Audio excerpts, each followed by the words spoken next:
Hello, I'm Scott Thompson, and welcome to After 10. Mayors from more than 70 global cities have converged on Yeosu, Korea for the 8th Silk Road Mayors Forum. Just as the Silk Road in ancient times connected the East and West, the Silk Road Mayors Forum connects city leaders from the world over. Today on After 10, we take a closer look at the major agenda items at the forum.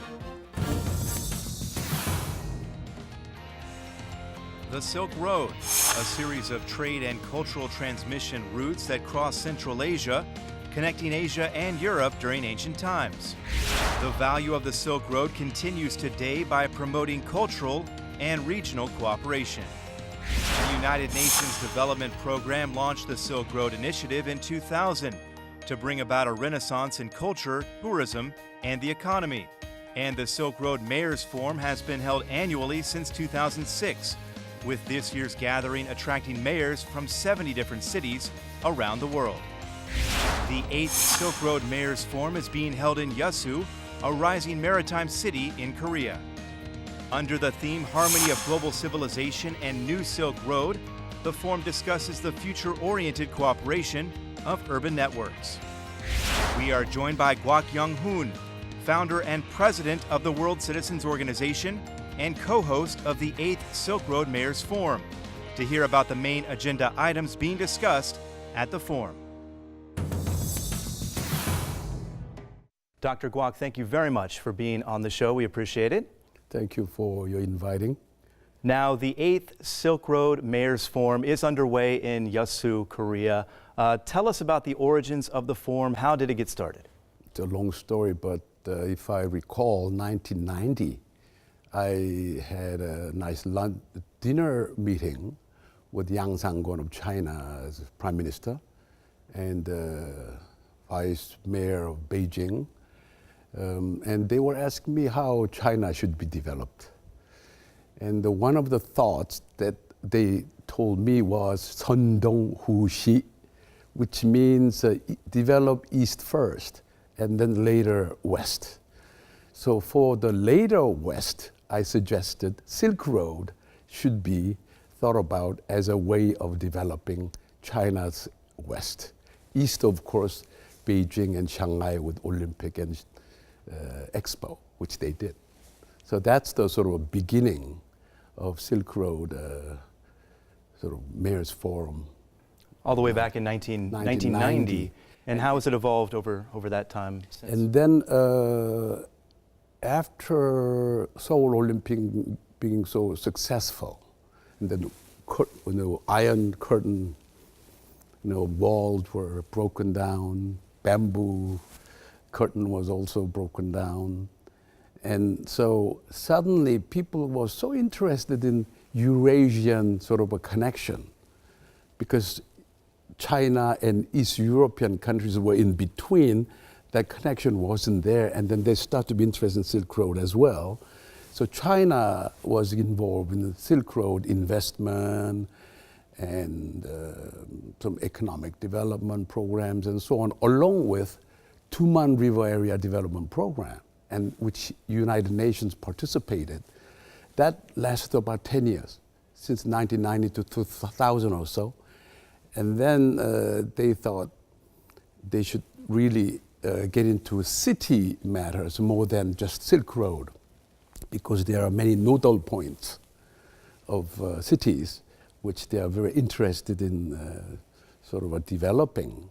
So Silk Road Mayors Forum started as an offshoot of Silk Road Area Development Program, and then that changed to Silk Road Initiative, and then Silk Road Mayors Forum became the term. So no more Silk Road Initiative or Silk Road Development Area Development Program and things like that. The Silk Road Initiative, what is that, or what was that exactly? No, it was a UN program, and it was changed. The name was changed from Silk Road Area Development Program, SRADP, which is a parallel to TRADP, which is Tuman River Area Development Program. So Silk Road Initiative, the name was changed in 2003 or so. And the United Nations Development Program did many programs related to Silk Road. And this year's is the 8th Silk Road Mayors Forum. How does it differ from forums in years past? The first one was in 2006 in Tashkent, Uzbekistan, where Samarkand and Bukhara and all the beautiful cities are there. And then the second one was in Lanzhou on the Huanghe River area, where lots of noodles, a variety of noodles. Probably it's the capital of noodles.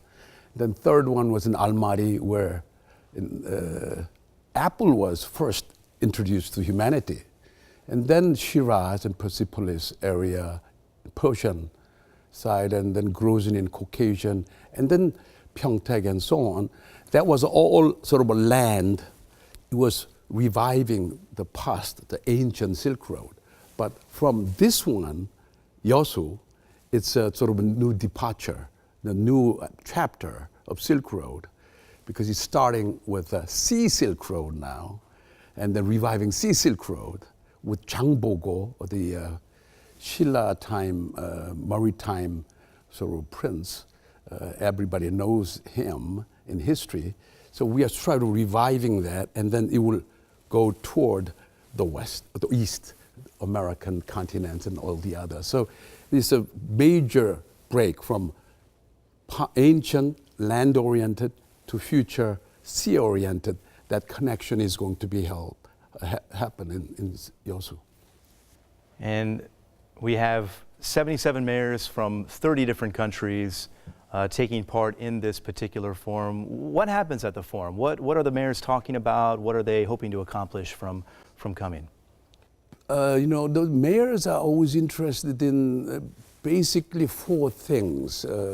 How to prepare infrastructure for the city they manage. Number two, they are very interested in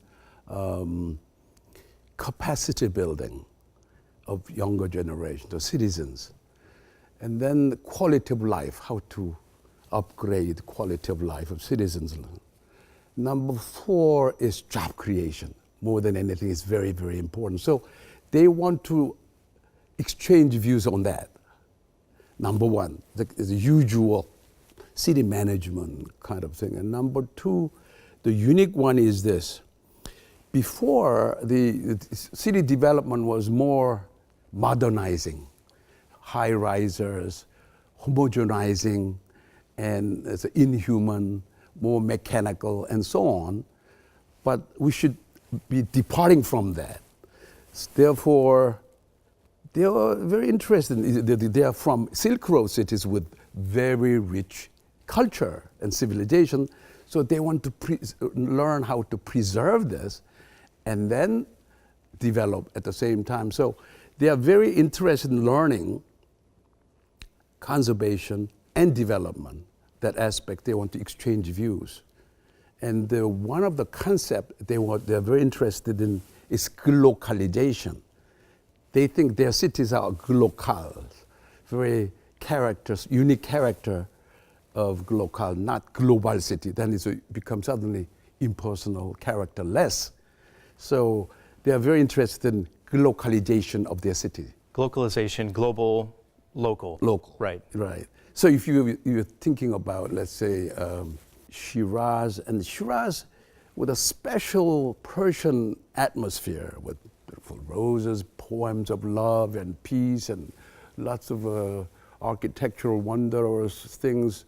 And they want to see how this is local character and how to preserve that, and yet they develop into a modern convenience. I mean, this is basically, it's an opportunity for, as you mentioned there, I think, for everybody to get together to network and exchange ideas and sort of tackle the problems together, right? This is an idea for everybody coming together. Right, tackle the problems, different paradigms. They really want to make a paradigm shift, not just a word, but actually they are making their own cities, environments, sharply different to modern way of developing cities, and they want to exchange views on this. The Silk Road in ancient times, of course, was a major trade route. Nowadays, what are the characteristics of the Silk Road as it stands today? The ancient Silk Roads, there are now more than just material goods to be exchanged before, silk, salt, and spice, and other teas, and so on. Before, but nowadays they're more interested in tourism. As I was always saying, they are interested in edutaining aspects of tourism and economic implication of that. If many people comes into their area, they have tourism products can be developed. So nowadays they're more interested in tourism and education and things like that. And in a recent newspaper interview you gave, you said the Silk Road aims for mutual cooperation, not competition. It focuses on the people, not the nation. Elaborate on this idea, this motto for the Silk Road. The one thing that people are very much aware nowadays, to my mind, is this, that the world is in crisis. Environmental crisis with the global warming, and there's a lot of conflicts and strifes between religions and terrorism and all that. Plus, even families are broken and things like this. So they want to sort of get away from that, but they do not know how to do that in a way, and they want to. And they're very interested in Silk Road as a living model. I mean, it was there. And then how they harmonize each other, although they are very distinct, different. How to, before this, how to tolerate the differences and so on, and then not to develop prejudice or hatred and then go on. But nowadays, suddenly they felt, Silk Road, wait a minute, the differences of cultures are nothing to be tolerated but to be celebrated. Oh my goodness. So they are, now with that kind of concept, and we call that not only experience but imperience. We are experiencing that difference is correct. Nobody on earth is same. No place on earth is same. So we should respect each other and that kind of thing. So and then I found the Silk Road is a peace road. It was a peace road, and they want to emulate this. They want to learn, So it's a peace, global peace idea could be taken out from this real historical model. Embracing the differences and coming together and recognizing that there is a network there to cooperate with one another and help each other. It's kind of the idea here. And that's enriching. Right. And that should be humanity. That's because of these differences we say human is one. That, again, people do not get that easily. One and many, but many difference. That's why one humanity, kind of merging the truth is being experienced, it's being illuminated, it's being incited. It's a major, major thing. And then especially now, that I would like to see younger generation to experience that as much as they can. And this is a mayor's forum, which means it concentrates on cities, not nations. Is there a particular reason why cities became the focus of this forum? Nation, you are taught patriotism. My country has this many medals, gold medals, and my country has no silver, even copper medal. You don't need to say my country, and then that gives you mental block. Say mine is better and the other countries don't. And the nation as a military sort of a defense mechanism is built in. So there's a war, sort of a preparation war in the name of peace and so on. City is a daily life. Husband and wife, children go to school, wife go to the shop, and husband has to go to find work. and things like that. So they are, we are more interested in this kind of a civility, civility, the daily life. This is the second time Korea has hosted a Silk Road Mayors Forum. The fourth was held in Pyeongtaek in 2009, now the eighth in Yeosu, of course. Why do you think cities, or what role are cities in Korea playing in terms of this forum? Shilla monk called Haecho. He left Korea and the Shilla dynasty, Shilla, to China and India. And then he wrote Wang-o Cheonchuk Gukjeon, the major diary, much before Marco Polo wrote, 1200, 1300, with the 720 he left. And then there was a saying that he left from Tangjin, Pyeongtaek, Tangjin, Asan, same area. They keep on changing names because of the administration and so on. So we were told he left to Shandong from there. So we try to revive that. Actually, Korea was part of Silk Road in the Eurasian continental sort of bridge going through there. That's what the Pyeongtaek was the emphasizing at the time. But this time, all the mayors, in Silk Road mayors and the World Cities Organization Board of Governors thinks, well, don't you think it's about time to think about Sea Silk Road? And then where should Sea Silk Road idea should be revived? And then Chang Bogo, the Edwin Reischauer of Harvard University and who used to be the ambassador to Japan, he's talked about Chang Bogo as a maritime prince in the Shilla dynasty. And then he made many Shillabang in Shantung area. He was going back and forth. So, it's sort of a Yellow Sea area was very busy. It's like a Mediterranean busy time. And then Enin, the monk from Japan, was also taken by Chang Bogo to Japan and so on. So we try to revive that at the same time to make a new chapter again, to make a Silk Road opening toward other continents across the ocean, North America, Central America, South America, Australia, and then through Indian Ocean go to Africa. What role do you see this sea route playing in the future?